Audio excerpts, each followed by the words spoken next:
प्यारे बच्चों, welcome to my channel Verma study 2020 बुकलाना। मैं यूपी बोर्ड के क्लास 11 के छात्र छात्राओं के लिए भूगोल विषय को हिंदी माध्यम से मैं फुल कोर्स कराऊंगा। यदि आप फुल कोर्स करना चाहते हैं तो मेरे चैनल को सब्सक्राइब कीजिए और बेल आइकन को प्रेस करना न भूलें, ताकि जो भी वीडियो मैं अपलोड करूं उसका नोटिफिकेशन आपको सबसे पहले मिल सके। प्यारे बच्चों, भौतिक भूगोल के मूल सिद्धांत में चैप्टर तीसरा चल रहा है, पृथ्वी की आंतरिक संरचना। उसमें हमने जो है अब तक 5 वीडियो बना दिए छोटे छोटे। आज जो है हम जो एक्सरसाइज में अभ्यास के प्रश्न दिए हुए हैं उनके बारे में चर्चा करेंगे। इस प्रकार ये आज पाठ पूरा भी हो जाएगा और हमें उम्मीद है कि पृथ्वी की आंतरिक संरचना बहुत अच्छे से समझ में आया होगा। अब देखिए, अभ्यास में जो बहुविकल्पी प्रश्न है उनको किताब से बता रहा हूँ, बाकी प्रश्न जो है मैं लिखा हूँ, जैसे रोज़ पढ़ाता हूँ वैसे पढ़ाऊँगा। तो इसमें पहला प्रश्न है कि निम्नलिखित में से कौन भूगर्भ की जानकारी का प्रत्यक्ष साधन है। आपको बताया गया था कि पृथ्वी के अंदर 6370 किलोमीटर जो इसकी त्रिज्या है वहाँ तक पहुँचना संभव नहीं होता है। वैज्ञानिकों को जानकारी के लिए 2 प्रकार के साधन हैं, प्रत्यक्ष साधन, अप्रत्यक्ष साधन। प्रत्यक्ष साधन में बताया गया था कि ज्वालामुखी है और धरातली चट्टानें हैं। अगर आप पिछले वीडियो नहीं पढ़े हैं तो वीडियो पढ़ लीजिए, नहीं तो ये एक्सरसाइज नहीं हो पाएगी। तो इसका उत्तर जो होगा इसमें ज्वालामुखी होगा। दूसरा है डक्कन ट्रैप की शैल समूह किस प्रकार के ज्वालामुखी उद्गार का परिणाम है। हमने पिछले वीडियो में भी बताया है कि जो बेसाल्ट प्रवाह शैल ज्वालामुखी है उसका उदाहरण डक्कन ट्रैप है जो बहुत दूर तक फैला हुआ है। तो इसका उत्तर होगा प्रवाह। तीसरा है निम्नलिखित में से कौन सा स्थल मंडल को वर्णन करता है। देखिए, पृथ्वी की आंतरिक संरचना में मैंने बताया था कि सबसे ऊपरी परत भूपर्पटी या भूपटल जिसको क्रस्ट कहते हैं होता है, उसके नीचे मेंटल होता है। मेंटल 2 भागों में बटा होता है, ऊपरी मेंटल और निचला मेंटल। तो स्थल मंडल पूछ रहा है तो भूपर्पटी और ऊपरी मेंटल मिल करके स्थल मंडल, जिसको लिथोस्फीयर कहते हैं, बनता है। चौथा है निम्न में भूकंप तरंगे चट्टानों में संकुचन व फैलाव लाती हैं। कौन सी तरंगे जो है जो चट्टानों में संकुचन व फैलाव लाती है। तो इसका उत्तर है पी तरंगे, प्राथमिक तरंगे। अब जो है निम्नलिखित प्रश्नों के उत्तर लगभग 30 शब्दों में दीजिए। तो इसको हम देखते हैं। अब तक जो हमने बताया था कि 1 नंबर का प्रश्न वो डायरेक्ट उत्तर यहाँ लिखा हुआ है। अब प्रश्न दूसरा आते हैं, भूगर्भीय तरंगे क्या है। देखिए, ये वीडियो 15 है, लेक्चर 15 है। वीडियो 11 में ये बहुत बढ़िया से पढ़ाया गया है और आप उसे ज़रूर पढ़ें। फिर भी हम यहाँ बता दे रहे हैं। देखिए, भूगर्भीय तरंगे उद्गम केंद्र से ऊर्जा मुक्त होने के दौरान पैदा होती है और पृथ्वी के अंदरूनी भाग से होकर सभी दिशाओं में आगे बढ़ती हैं, इसीलिए इन्हें भूगर्भिक तरंगे कहा जाता है। भूगर्भिक तरंगे 2 प्रकार की होती हैं, पी तरंगे, एस तरंगे। उसमें मैंने बताया था कि स्थल मंडल के नीचे प्लेट होती हैं और इन प्लेटों में मैंने बताया था कि इन प्लेटों के बीच में जो है दरारें होती हैं और ये प्लेट विपरीत दिशा में गति करती हैं, लेकिन घर्षण बल के कारण ये जकड़े होती हैं। फिर भी लगातार इनके प्रयत्न करते करते ये खिसक ही जाती हैं, जिनसे 2 प्लेटों के बीच से ऊर्जा निकलती है और उसी ऊर्जा से ही तरंगे, मतलब ऊर्जा को ही तरंगे कहा जाता है, जिसे हम कहते हैं भूगर्भीय तरंगे।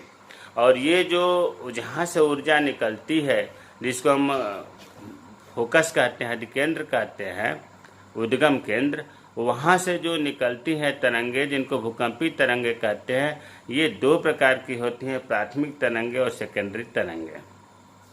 दूसरा है भूगर्भ की जानकारी के लिए प्रत्यक्ष साधन के नाम बताइए। प्रत्यक्ष साधन, अभी बहुविकल्पी प्रश्न में भी मैंने इसकी चर्चा किया था कि प्रत्यक्ष साधन में ज्वालामुखी, जिससे हमें पता चलता है कि पृथ्वी के अंदर क्या क्या है, और धरातली चट्टानें। धरातली चट्टानें का मतलब यह हुआ कि जो खनन क्षेत्र से प्राप्त चट्टानें होती हैं उन्हें धरातली चट्टानें कहते हैं। इन दोनों से हम भूगर्भ की जानकारी करते हैं, वैज्ञानिक करते हैं। तीसरा है भूकंपीय तरंगे छाया क्षेत्र कैसे बनाती हैं, ये भी पहले पढ़ा दिया गया है। फिर भी भूकंपीय तरंगे, देखिए यहाँ एक चीज़ मैं बता दूं कि जो भूकंप की तरंगे मापने की मशीन है, रिकॉर्ड करती जो है, जो अभिलेखित करती हैं, उनको कहते हैं सिस्मोग्राफ। तो वही चीज़ लिखा है जहाँ कोई भी भूकंपीय तरंगे अभिलेखित नहीं होती। और सिस्मोग्राफ जो है कुछ ऐसी जगह पर जहाँ भूकंपीय तरंगों को रिकॉर्ड नहीं करती है, उसी क्षेत्र को भूकंपीय छाया क्षेत्र कहा जाता है। ठीक, ये तो बात समझ में आ गई होगी कि सिस्मोग्राफ से भूकंपीय तरंगों का रिकॉर्डिंग किया जाता है, और जहाँ पर रिकॉर्डिंग नहीं करता है सिस्मोग्राफ, वही क्षेत्र भूकंपीय छाया क्षेत्र कहलाता है। ये वैज्ञानिकों का मानना है कि भूकंप जो है अधिकेंद्र से 105 अंश और 145 अंश के बीच में इस प्रकार की छाया क्षेत्र होती है। कितना होता है? 105 अंश और 145 अंश के बीच के क्षेत्र को भूकंपीय तरंगे की छाया क्षेत्र होती है। एक भूकंप की छाया क्षेत्र दूसरे भूकंप की छाया क्षेत्र से भी भिन्न होता है। 105 अंश से परे मतलब उसके आगे क्षेत्र में एस तरंगे नहीं पहुंचती हैं। क्यों नहीं पहुंचती हैं? इसलिए नहीं पहुंचती हैं क्योंकि यहाँ पर द्रव होता है और एस तरंगे केवल ठोस पदार्थों में गति करती हैं। इसलिए 105 अंश से 145 अंश के बीच में एस तरंगे नहीं पहुंचती है। तो वैज्ञानिकों को पता चल जाता है कि यहाँ द्रव है। एस तरंगों का छाया क्षेत्र पी तरंगों के छाया क्षेत्र से अधिक विस्तृत है। एस तरंगों का छाया क्षेत्र ज़्यादा होता है अपेक्षाकृत पी तरंगों के। अब आगे महत्वपूर्ण चीज़ लिखा है कि भूकंप अधिकेंद्र के 105 अंश से 145 अंश तक पी तरंगों का छाया क्षेत्र एक पट्टी के रूप में पृथ्वी के चारों तरफ प्रतीत होता है। जो पी तरंगे हैं वो उनका छाया क्षेत्र एक पट्टी के रूप में होता है, और एस तरंगों का छाया क्षेत्र पट्टी के रूप में नहीं होता है, बल्कि ये बहुत बड़ा विस्तार होता है, और ये पृथ्वी के 40% भाग से भी अधिक इनका क्षेत्र होता है। तो हमें उम्मीद है कि भूकंपीय तरंगे छाया क्षेत्र कैसे बनाती हैं समझ में आया होगा। अगला प्रश्न है भूकंपीय गतिविधियों के अतिरिक्त, मतलब भूकंप के द्वारा तो हम भूगर्भ की जानकारी करते ही हैं, इसके अतिरिक्त भूगर्भ की जानकारी संबंधी अप्रत्यक्ष साधनों का, अभी आपने पढ़ा कि प्रत्यक्ष साधन में भूकंप, धरातली चट्टानें और ज्वालामुखी आते हैं। अब यहाँ अप्रत्यक्ष स्रोत की बात हो रही है कि अप्रत्यक्ष स्रोतों का वर्णन करिए। देखिए हमने लिख दिया है वीडियो 10 में, अर्थात लेक्चर 10 में यही चीज़ पढ़ाया गया है, बहुत अच्छे से बताया गया है। फिर भी अप्रत्यक्ष स्रोत में देखिए घनत्व, दबाव और तापमान, तीनों एक ही चीज़ लिखा गया है। जब खनन क्रिया होती है, जब खुदाई होती है, जब हम नीचे जाते हैं तो हमें ये पता चलता है कि पृथ्वी के धरातल में जैसे जैसे गहराई बढ़ती है, जैसे जैसे हम नीचे जाते हैं, ये तीनों बढ़ते हैं। घनत्व भी बढ़ता है, दबाव भी बढ़ता है और तापमान भी बढ़ता है। घनत्व का बताया गया है कि ऊपरी मतलब भूपरपट्टी पर 2.5 से 3 ग्राम प्रति घन सेंटीमीटर होता है, और जो सबसे नीचे कोर होता है, क्रोड होता है, वो 13 ग्राम प्रति घन सेंटीमीटर होता है, और पूरा एवरेज पृथ्वी का 5.5 ग्राम प्रति घन सेंटीमीटर घनत्व होता है। दबाव में, दबाव देखिए जैसे जैसे नीचे जाते हैं चट्टानों का दबाव बढ़ता जाता है। तापमान में भी बताया गया है कि 32 मीटर नीचे जाने पर 1 डिग्री सेंटीग्रेड टेम्परेचर बढ़ जाता है, लेकिन इसी अनुपात में केंद्र तक नहीं बढ़ता है, बल्कि जब 100 मीटर के आसपास नीचे जाते हैं तो ये टेम्परेचर 1-2 डिग्री बढ़ता है। तो इस प्रकार ये घनत्व, दबाव और तापमान में एक बात ये निकल के आई कि जैसे जैसे हम गहराई में जाते हैं ये तीनों बढ़ता है। दूसरा है अप्रत्यक्ष साधन में उल्काएँ। उल्काएँ कभी कभी धरती तक पहुंच जाती हैं। उल्काएँ जो है आप देखे होंगे रात में कभी कभी बहुत तेज़ी के साथ एक रोशनी लंबी पोछ लेते हुई चलती है और कुछ सेकेंडों में ये बुझ जाती हैं। यही उल्काएँ कहलाती हैं। और उल्काएँ कभी कभी पृथ्वी के तक आ जाती हैं, लेकिन जब ये ऊपर से नीचे आती हैं तो वायुमंडल में घर्षण के कारण इनको ऊपरी परत नष्ट हो जाती, केवल आंतरिक परत होती है। और आंतरिक परत वैज्ञानिकों ने ये देखा कि ये भी आंतरिक आकाशीय पिंड है और पृथ्वी भी आकाशीय पिंड है, दोनों जो है ठोस पिंड हैं, तो दोनों के स्ट्रक्चर सेम मिला। अर्थात उल्काओं का अध्ययन करने से जैसे निकिल और लोहा आंतरिक पृथ्वी के आंतरिक कोर में मिलता है, उसी तरह से उल्काओं में भी मिला। तो कहने का मतलब यह है कि उल्काओं के अध्ययन से हमें पृथ्वी का अध्ययन हो जाता है। तीसरा है गुरुत्वाकर्षण बल से भी पता चलता है। ध्रुवों पर नज़दीक होता है गुरुत्वाकर्षण बल ज़्यादा पड़ता है, भूमध्य रेखा की दूरी कम होती है तो गुरुत्वाकर्षण कम होता है। चुंबकीय पदार्थ सर्वेक्षण से भूपर्पटी में चुंबकीय पदार्थ के वितरण की भी जानकारी हो जाती है। और पांचवा है भूकंपीय गतिविधियाँ। भूकंप के द्वारा भी भूगर्भ की जानकारी हो जाती है, जैसे कि आपको बताया गया है कि जो पी तरंगे होती है ठोस द्रव गैस में गति करती हैं, जबकि एस तरंगे केवल ठोस में गति करती है। इसीलिए वैज्ञानिकों को पता चल जाता है कि जो बाह्य कोर जो है दो भागों में बटा है, आंतरिक और बाह्य कोर। बाह्य कोर द्रव होता है, उसमें एस किरणें गति नहीं करती है, बाकी सब ठोस होता है, उसमें एस किरणें गति करती है। तो ये भूकंप के तरंगों के कारण ही पृथ्वी के आंतरिक जानकारी हो पाती है।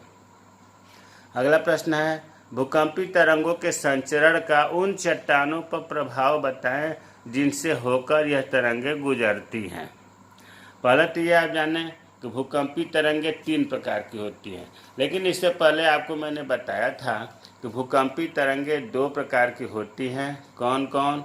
एक बताया था भूगार्भिक तरंगें, दूसरा बताया था धरातली तरंगें। और भूगार्भिक तरंगों को भी 2 बताया गया था, पी तरंगे और एस तरंगे। तो यहाँ पर तीनों को मिला दिए हैं। वैसे आप भूगार्भिक तरंगे धरातली तरंगे पढ़ें तो ज़्यादा बढ़िया है। यहाँ लिखा गया है पी तरंगे एस तरंगे, मतलब इन दोनों को मिलाकर हो गया भूगार्भिक तरंगे, और जो तीसरा लिखा गया वो धरातली तरंगे है।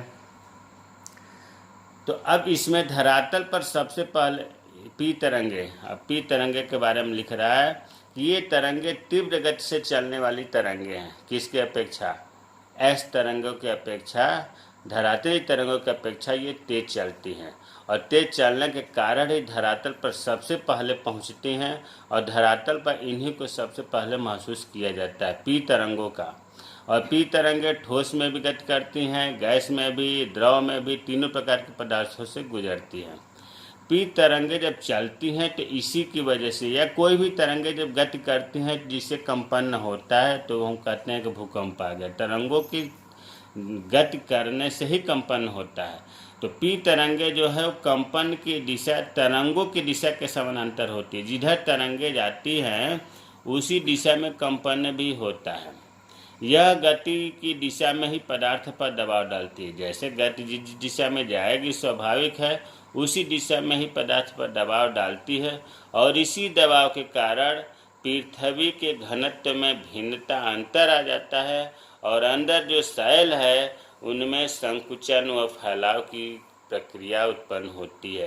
तो 1 नंबर का क्वेश्चन पूछा जाता है कि किस तरंगों से सैलों में या भूगर्भीय सैलों में संकुचन व फैलाव होता है? इसका उत्तर है पी के तरंगों के या प्राथमिक तरंगों के कारण सैलों में संकुचन और फैलाव होता है। क्यों होता है?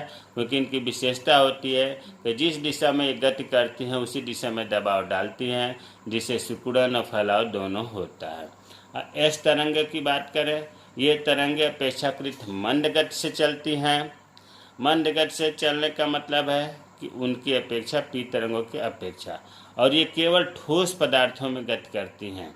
एस तरंगे ठीक उसका उल्टा, पी तरंगे क्षैतिज तल में गति करती थी, क्षैतिज तल में दबाव डालती थी, लेकिन एस तरंगे ऊर्ध्वाधर तल में, मतलब वर्टिकल 90 अंश के कोण पर ये गति करती हैं, और 90 अंश के कोण पर ये दबाव डालती हैं। इसीलिए इनमें उभार व गर्त बनता है, या तो गड्ढा बन जाएगा या उभार हो जाएगा, ऊंचा हो जाएगा। क्यों?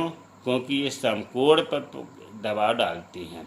तो एस तरंगों के बारे में उम्मीद है कि समझ में आया होगा। अब धरातली तरंगे, देखिए जब जहाँ से ऊर्जा निकलती है वहाँ से ही भूकंपीय तरंगे या पी तरंगे एस तरंगे निकलती हैं। जैसे ही पी तरंगे और एस तरंगे धरातल की तरफ जाती है तो धरातली चट्टानें और ये पी तरंगे एस तरंगे मिल करके आपस में क्रिया करके एक नई तरंगे उत्पन्न करती हैं, जिन्हें कहा जाता है धरातली तरंगे।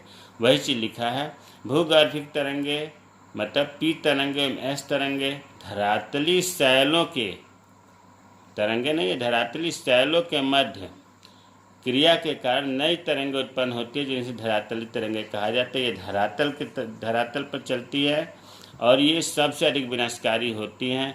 इन्हीं तरंगों के द्वारा बिल्डिंग गिरने लगती है, तहस नहस हो जाता है। अंतिम प्रश्न है, अंतर्वेधी आकृतियों से आप क्या समझते हैं? विभिन्न अंतर्वेधी आकृतियों का संक्षेप में वर्णन करिए। जब ज्वालामुखी आता है तो ज्वालामुखी से दो प्रकार की संरचनाएं बनती हैं। पहला होता है अंतर्वेधी आकृतियाँ, दूसरा होता है बाह्य आकृतियाँ। अंतर्वेधी आकृतियों का मतलब हुआ कि पृथ्वी के अंदर मैग्मा के जमने से विभिन्न प्रकार की आकृतियाँ बनती हैं, जिन्हें अंतर्वेधी आकृतियाँ कहते हैं। और जब मैग्मा बाहर आकर के जमता है, उससे जो आकृतियाँ बनती हैं उसे बाह्य आकृतियाँ कहते हैं। ये वीडियो 13 में इसी टॉपिक को पूरा बढ़िया से बताया गया है। फिर भी संक्षेप में देख लेते हैं कि विभिन्न अंतर्वेधी आकृतियाँ जो है उसमें बैथोलिथ है। बैथोलिथ का मतलब हुआ कि इसमें जो मैग्मा होता है, जो अंदर का तरल पदार्थ होता है, बहुत ही अंदर गहराई पर यह ठंडा हो जाता है और बहुत बड़ा गुंबद जैसी संरचना बन जाती है, जिन्हें बैथोलिथ कहा जाता है। लैकोलिथ की बात करें तो ये भी पृथ्वी के अंदर गुंबद जैसी ही संरचना होती है, लेकिन इसका जो तल होता है वो समतल होता है और नीचे एक पाइप जैसी संरचना से जुड़ी होती है, जिसे लैकोलिथ कहा जाता है। लैपोलिथ की बात करें तो इसमें मैग्मा जो है ये क्षैतिज दिशा में मतलब ऊंचाई में कम, क्षैतिज स्थिति में ज़्यादा फैलता है और तस्तरी जैसी संरचना बना लेता है। इसे कहते हैं लैपोलिथ। फैकोलिथ का मतलब ये लहरदार हो जाती हैं।